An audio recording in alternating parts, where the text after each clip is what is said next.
She told me I wasn't supposed to be there, but every time her door was left open, it felt like she was asking me to walk in. I didn't plan on walking into her apartment that night. Truth is, I almost kept going, telling myself it wasn't my business.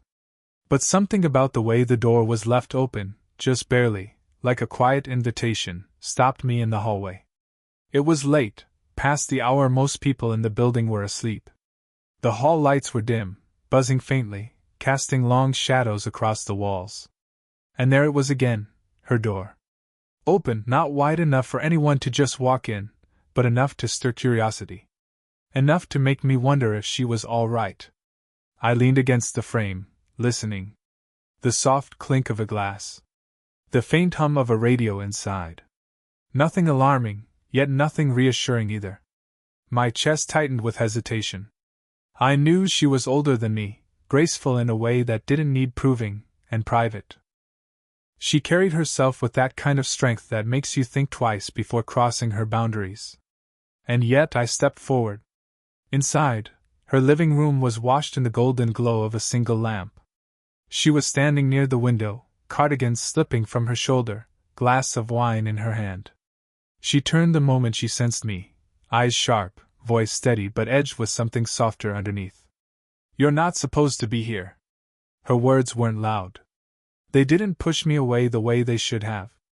Instead, they lingered, like the kind of warning someone gives when they're not fully committed to stopping you. I should have apologized. Should have backed out, mumbled something about being worried. But instead, the words left me before I could rethink them. "Then stop leaving the door open."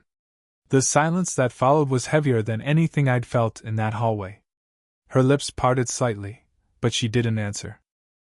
She just stood there, eyes locked on mine, as though I had said something she didn't want to admit was true. I glanced around her place, not because I wanted to pry, but because everything about it felt like her. Shelves lined with books, some stacked carelessly, as though she reached for them often. A half-empty mug of tea on the table, steam long gone. The faint scent of vanilla and something floral lingered in the air, subtle but impossible not to notice. She set the wine glass down slowly, almost deliberately, as though buying herself time. "It's late," she said, softer now, without the edge. "I know." My voice didn't rise, didn't press. "I just wanted to make sure you were okay." That was the truth, though it wasn't the whole truth. Something about the way she lived, the way she always seemed just out of reach, had been pulling at me since the day we became neighbors. She wasn't the kind of woman who looked like she needed anyone. But tonight, with her door half open and her eyes holding mine, she didn't look untouchable. She looked human. She brushed a strand of hair behind her ear, breaking the silence. "You shouldn't make a habit of this." I almost smiled, because the way she said it sounded less like a warning and more like a suggestion she wasn't sure she wanted me to follow. "Maybe," I said quietly. "But maybe you shouldn't make a habit of leaving the door open." This time, the corner of her mouth lifted, just barely, the hint of a smile she didn't want me to notice. She shook her head, almost to herself, and turned back toward the window. But she didn't ask me to leave. And that was the moment I realized, sometimes the things people say aren't meant to push you away. Sometimes, they're the only words they can find to hide the fact that they're letting you closer. It didn't take long before I started noticing it again, her door. Not wide open, not inviting in any obvious way, but just enough. A sliver of space. A fraction that could be passed off as carelessness. And yet, it was always there, like a quiet signal only I seemed to pick up. At first, I told myself I was imagining things. That I shouldn't read into it. But then it happened in the daylight, when the halls were alive with distant footsteps and the smell of someone's cooking drifting from down the corridor. Her door was there, cracked open, just enough for me to see the edge of a bookshelf, a glimpse of warm light. I hesitated, as always. Then, just like before, I stepped inside. She was sitting at her table this time, glasses perched on the bridge of her nose, a stack of papers spread in front of her. Work, maybe? Or something to keep her hands busy.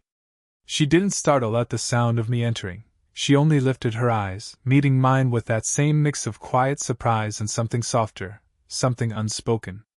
"You again," she murmured, her voice calm, carrying the faintest trace of amusement. "You left the door open again," I said, letting the words come out with a lightness I didn't quite feel. She leaned back in her chair, slipping her glasses off and setting them on the table. "Or maybe I'm just bad at remembering to close it." I smiled. "You don't forget much." Her lips curved, not into a smile exactly, but into something that lived in between, a flicker of acknowledgement, an unguarded moment. She gestured toward the empty chair across from her.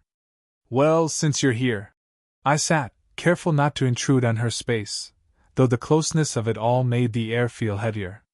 The sunlight slipped through half-drawn blinds, painting stripes across the table. I noticed the little details. Her half-finished cup of coffee, still warm enough for a faint curl of steam to rise. The scattered pages filled with her handwriting.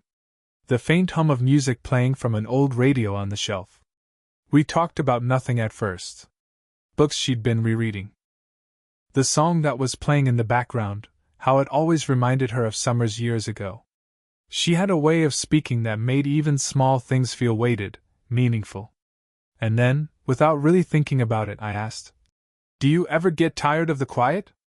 Her gaze flickered toward the blinds, the thin light slipping in. "Sometimes," she admitted, her voice softer now. "Silence is peaceful, until it isn't." I nodded, not pressing, though I felt something stir in the way she said it, like she wasn't talking about silence at all. For a moment, our shoes brushed beneath the table, just a light graze. Both of us froze. She drew her foot back, slow, deliberate. I should have done the same, but I didn't. Not right away. The air between us shifted. Heavier. Quieter. Her eyes lingered on mine for a beat too long before she reached for her coffee. Her hand trembled slightly as she lifted the mug, though she masked it quickly, steadying herself with practiced ease. "You shouldn't make yourself too comfortable," she said lightly, though her tone carried no real weight. "Too late," I murmured. Her laugh came out unsteady, brief, but it filled the room in a way the silence never could. And once again, she didn't ask me to leave. That became the rhythm of it. Her door left open just enough. Me stepping inside without asking. Conversations that started shallow, but always seemed to sink deeper, leaving us both unsettled, both aware. It wasn't friendship. Not exactly. But it wasn't anything we could name yet either. It was something else, something in the small trespasses we both allowed, something neither of us admitted but both of us kept choosing. The night it happened, the sky was restless. Clouds pressed low, heavy with rain, and the air carried that thick weight that warns of a storm before it arrives. By the time I reached our floor, the first drops had already begun to drum against the windows, steady and insistent. Her door was open again. Not wide, not careless, just the same narrow sliver I'd grown used to. I didn't even hesitate this time. I stepped inside, closing it gently behind me, the echo of the storm fading into the background. She was in the living room, a blanket draped around her shoulders, a small lamp glowing beside her. The moment she looked up, I caught it, relief. Not surprise, not annoyance. Relief. "You're here," she said before catching herself, straightening. "I mean, you shouldn't be." I smiled softly. "Then you should probably start locking the door." She shook her head, but I saw it, her lips twitching as though she was suppressing a smile. She didn't push me out. Instead, she gestured to the chair near hers. "Sit. The storm's only going to get worse." As if on cue, the thunder cracked across the sky, rattling the window panes. The lights flickered, dimmed, then blinked out entirely, leaving us in darkness. She let out a sharp breath, pulling the blanket closer around her. "Great," she muttered, voice tight, though I could hear the edge of unease. "Hold on," I said quietly, finding my way toward the small cabinet by the kitchen. I'd seen candles there before. Within minutes, a few golden flames flickered to life, painting her in soft light. The glow traced the lines of her face, softened the sharpness of her gaze, and made her look almost unreal, fragile in a way I'd never seen before. She stared at the candles, her fingers fidgeting against the blanket. Another thunderclap roared outside, and she flinched, just barely. But I saw it. Without thinking, I reached for her hand. My fingers brushed against hers, hesitant at first, then settled over them, firm but gentle. Her eyes lifted to mine, wide and uncertain, as though she wasn't sure what to do with the warmth now covering her trembling hand. For a moment, I thought she'd pull away. Instead, she let out a slow, shaky breath, and her grip loosened into mine. Not holding, not clinging, just letting me stay. The candlelight flickered between us, casting shadows that made the room feel smaller, more intimate. I could feel the heat of her skin beneath my palm, the subtle tremor that betrayed the steadiness she tried so hard to keep. "I don't like storms," she admitted after a long silence, her voice quiet, almost ashamed. "The silence after the thunder, it makes everything feel bigger. Empty." I held her gaze, tightening my fingers slightly around hers, just enough to tell her she wasn't alone. "Then I'll stay until it passes." Her lips parted as though she wanted to argue, but no words came. Instead, she looked at our joined hands, then at me, her eyes softer now. Vulnerable. We sat like that for a long time, no forced conversation, no need to fill the silence. Just the storm outside, the wax melting slowly down the candles, and the quiet rhythm of her breathing as it steadied with mine. When the thunder rolled again, she didn't flinch this time. Her thumb brushed against mine, almost unconsciously, a small movement that sent something sharp and electric through my chest. Either of us spoke of it. Either of us named it. But in that small touch, something shifted. The line between us blurred, and for the first time, I realized how dangerous it would be to keep stepping through her open door. Dangerous, and impossible to stop. It was one of those evenings that felt endless. Summer heat pressed against the windows, and the air inside her apartment smelled faintly of wine and something citrusy. The record player hummed in the corner, spinning a tune so soft it was almost background noise, yet it filled the space between us. She was sitting on the couch, legs tucked under her, glass in hand. I'd come in without knocking. By now, that had become its own ritual, and she didn't look up right away, as though she'd been expecting me. "You make a habit of this," she said finally, swirling the deep red liquid in her glass. "Showing up uninvited." I leaned against the doorway, studying the way the lamplight caught the gold strands in her hair. "If you really wanted me to stop," I said gently, "you'd close the door." Her laughter came sharp at first, then softened. "You make it sound like I'm leaving it open for you." I held her gaze steady. "Aren't you?" That stopped her. Her smile faltered just slightly, and for a moment she looked younger, less guarded, as though the mask she wore so easily had slipped. She turned her eyes back to her glass, staring at it like it held the answer to something.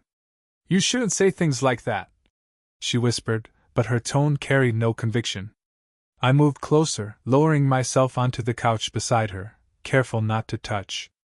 The space between us buzzed, every inch alive with the awareness of what we weren't saying. "Why not?" She shook her head, exhaling slowly. "Because I like it too much." The honesty startled me, not because it was loud, but because it was quiet. The kind of truth that slips out when someone isn't paying attention, when their defenses are tired of holding. For a long moment, I didn't know how to respond. So I told the only truth I had. "I like being here. With you. It feels different. Like you actually see me." Her eyes flickered up, meeting mine. The look there wasn't playful anymore. It was something else, something fragile and unspoken, laced with both want and fear. She set her glass down carefully, the faint clink echoing louder than it should have in the room. Her hands lingered against the rim as though reluctant to let go. "You shouldn't put me in that place," she murmured. "The one where I can't pretend I don't hear you." I leaned back slightly, giving her space, but my voice was steady. "I'm not trying to put you anywhere. I'm just telling you what's true for me." The record shifted, a softer song weaving into the quiet, and for a while either of us spoke. She picked at the hem of her cardigan, fingers trembling just enough for me to notice. Finally, she broke the silence, her voice low. Do you ever feel like you're standing too close to something you're not supposed to touch? I let out a breath, my eyes never leaving hers. Every time I'm here. Her laugh was soft, pained, almost fond. She shook her head, but she didn't move away. If anything, she leaned a fraction closer, enough that I could catch the faint scent of her perfume, floral, warm, almost intoxicating. For one suspended moment, it felt like we were both standing on the edge of something neither of us could name. The confession had already happened, but it wore the disguise of casual words, of banter, of the space between the things we admitted and the ones we couldn't. She sighed, finally resting her head back against the couch, closing her eyes. You make this harder than it needs to be. Or easier, I said quietly. Her lips curved, the smallest smile, tired but real. And once again, she didn't ask me to leave. It had been one of those long days, one where the weight of hours pressed heavy against my shoulders. By the time I reached our floor, I saw it again, her door, not fully open this time, but cracked wide enough to see the warm spill of light against the hall. When I stepped inside, she was curled on the couch, hair loose around her shoulders, a cup of tea steaming in her hands. She looked tired, but when her eyes found mine, a soft smile tugged at her lips. You always show up on the right nights, she said, her voice low, as though she hadn't meant to say it out loud. I slipped out of my jacket, resting it on the chair nearby. Or maybe you just leave the door open on the nights you want me here. She gave a small laugh, shaking her head, but she didn't deny it. Instead, she patted the space beside her on the couch. Sit. Tea's still hot. I joined her, the couch dipping slightly under our combined weight. We sat close, closer than usual, shoulders brushing just enough to make my chest tighten. The scent of her tea drifted between us, chamomile and honey. For a while, we said little. The ticking of a clock filled the silence, steady and rhythmic. The kind of silence that wasn't empty but full, of things we weren't saying, of questions neither of us dared to ask. She leaned her head back against the cushion, letting out a sigh. You know, she murmured, I can't quite figure out what you want from me. I turned to her, watching the way the lamplight traced her cheekbone, the faint exhaustion in her eyes. Maybe I just like being where I'm wanted. Her gaze flickered to mine then, sharp and searching. For a long beat, either of us looked away. And then it happened. A strand of her hair slipped across her face, catching the light. Without thinking, I reached up, brushing it gently behind her ear. My fingers grazed her skin, soft and warm, lingering a fraction longer than necessary. She froze, not pulling back, but not moving forward either. Her breath caught, and in that fragile pause, the world seemed to narrow to just us. Her eyes searched mine, wide and uncertain, and suddenly the air between us felt impossibly thin. My hand was still near her cheek, close enough that I could feel the warmth radiating from her skin. Our faces hovered only inches apart, every second stretching into eternity. I could see it in her, the war between what she wanted and what she feared.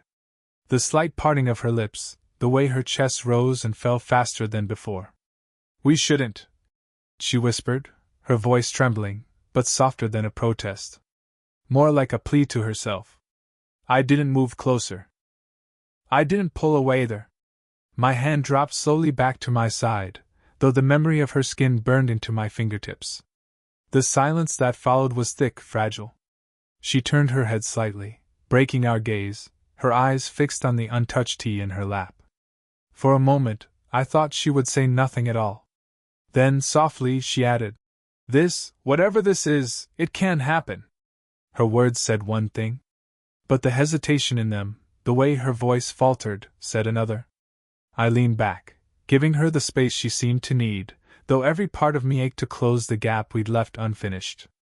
I know, I said quietly. But it almost did.